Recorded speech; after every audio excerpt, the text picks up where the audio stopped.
चली गई दीपावली, चली गई छठ, सिस्टम पाड़ देंगे। तुम जैसे ही लोग थे जब यीशु मसीह को क्रूस पर चढ़ाया जा रहा था, तो उनका ठट्ठा उड़ा रहे थे। कुछ कह रहे थे अपने लिए भविष्यवाणी कर, कुछ कह रहे थे अपने आप को बचा सकता है तो बचा ले। ऐसे उनके लिए कर रहे थे जैसे तुम लोग कर रहे हो। तुम लोगों के लिए सिर्फ मैं बाइबल के वचनों से ही कुछ जवाब देना चाहूंगी। 2 पत्रस के अंदर लिखा है कि ये पहले से ही जान लो कि अंतिम दिनों में हंसी ठट्ठा करने वाले आएंगे जो अपनी अभिलाषाओं के अनुसार चलेंगे। गलीतियों 6:7 में लिखा है, धोखा ना खाओ, परमेश्वर ठट्ठों में नहीं उड़ाया जाता, क्योंकि मनुष्य जो बोता है वही काटेगा। और एक्ट 4:12 के अंदर लिखा है कि किसी दूसरे के द्वारा उद्धार नहीं है, क्योंकि स्वर्ग के नीचे मनुष्य में और कोई दूसरा नाम नहीं दिया गया है जिसके द्वारा उद्धार को पाया जा सके, वह केवल यीशु मसीह का नाम। इसीलिए भजन संहिता 14 कुछ ऐसा कहता है, मूर्ख ने अपने मन में कहा कोई परमेश्वर है ही नहीं, वह सब बिगड़ गए, उन्होंने घिनौने काम किए, कोई सुकर्मी नहीं। परमेश्वर ने स्वर्ग में से मनुष्य पर दृष्टि की कि देखे कि कोई बुद्धिमान, कोई परमेश्वर का खोजी है या नहीं। वह सब के सब भटक गए, वह सब के सब भ्रष्ट हो गए, कोई सुकर्मी नहीं, एक भी नहीं। इसीलिए आयजाया कुछ ऐसा कहता है, तुम किस पर हंसी करते हो, तुम किस पर मुंह खोलकर जीभ निकालते हो? क्या तुम पाखंडी और झूठे के वंश के नहीं हो?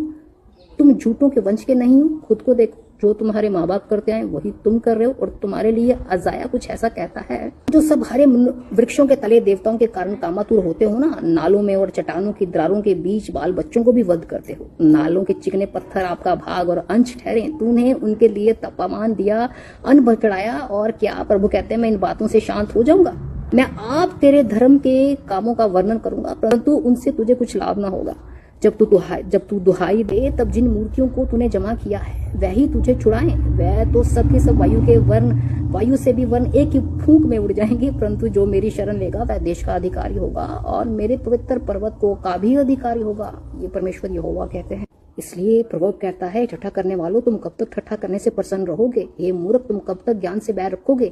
इसलिए मैं भी तुम्हारी विपत्ति के समय में हंसूंगा, और जब तुम पर भय आ पड़ेगा, वरन आंधी के नाई तुम पर भय आ पड़ेगा, और विपत्ति भवंडर के समान आ पड़ेगी, और तुम संकट और स्केती में फंसोगे, तब मैं ठट्ठा करूंगी।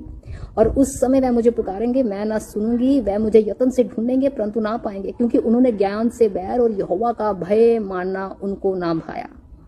इसलिए यहोवा के भय में चलो, ऐसे ठट्ठा मत करो। कुछ ही महीने पहले एक ईरान के किसी पॉलिटिशियन ने परमेश्वर का ठट्ठा उड़ाया था, कुछ महीनों की बात है, और फिर उसके बाद हार्ट अटैक आया और उसकी डेथ हो गई। बहुत सी ऐसी चीजें। इसलिए परमेश्वर ठट्ठों में नहीं उड़ाया जाता। तुम जो बोल रहे हो इसे अवश्य काटोगे, क्योंकि फिलिपियों कहता है, हर एक जुबान अंगीकार करेगी और हर एक घुटना परमेश्वर के सामने टिकेगा। तुम्हारा भी टिकेगा।